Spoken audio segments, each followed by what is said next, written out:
വ്യാജ മദ്യവിൽപ്പന നടത്തിയ പ്രതിയെ മഫ്തിയിലെത്തി പിടികൂടി പട്ടാമ്പി എക്സൈസ് സംഘം. മുതുതല കോഴിക്കോട്ടേരിയിലാണ് സംഭവം നടന്നത്. സംഭവത്തിൽ കോഴിക്കോട്ടേരി പടിക്കപ്പറമ്പിൽ വീട്ടിൽ രാമകൃഷ്ണനെ എക്സൈസ് സംഘം അറസ്റ്റ് ചെയ്തു. നിരന്തരം പരാതി കിട്ടിയതിന്റെ അടിസ്ഥാനത്തിൽ പരിശോധന നടത്തുമെങ്കിലും ആളുകൾ വിവരം നൽകി ഇയാളെ രക്ഷപ്പെടുത്തുന്ന സാഹചര്യമാണ് പതിവായി ഉണ്ടായിരുന്നത്. ഇതോടെ പട്ടാമ്പി എക്സൈസ് സംഘം മഫ്തിയിലെത്തിയാണ് വ്യാജ മദ്യവിൽപ്പനയ്ക്കിടെ ഇയാളെ പിടികൂടിയത്. 6ഓളം കേസുകളിൽ പ്രതിയാണ് പിടിയിലായ രാമകൃഷ്ണനെന്ന് എക്സൈസ് ഉദ്യോഗസ്ഥർ പറഞ്ഞു. പരിശോധനയിൽ ഇയാളുടെ പക്കൽ നിന്ന് ചാരായവും വ്യാജ മദ്യവും പണവും കണ്ടെത്തി. പട്ടാമ്പി എക്സൈസ് ഇൻസ്പെക്ടർ എച്ച് വിനുവിന്റെ നിർദ്ദേശാനുസരണം പട്ടാമ്പി റേഞ്ചിലെ assistant excise grade inspector K O. പ്രസന്നന്റെ നേതൃത്വത്തിൽ നടത്തിയ പരിശോധനയിൽ assistant excise grade inspector Salman Rasali, civil excise ഓഫീസർമാരായ നന്ദു, ജയേഷ് എന്നിവരും പങ്കെടുത്തു. പട്ടാമ്പി കോടതിയിൽ ഹാജരാക്കിയ പ്രതിയെ റിമാൻഡ് ചെയ്തു.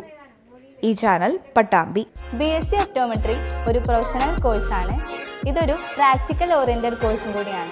ക്ലാസ്സിൽ പഠിക്കുന്നതിനേക്കാൾ ക്ലിനിക്കൽ എക്സ്പോഷർ കൂടുതൽ വേണ്ടൊരു മേഖലയും കൂടിയാണ്. അൽസലാമ ഐ ഹോസ്പിറ്റലിൽ ആവശ്യത്തിലധികം ക്ലിനിക്കൽ എക്സ്പോഷർ നമുക്ക് ലഭിക്കുന്നുണ്ട്.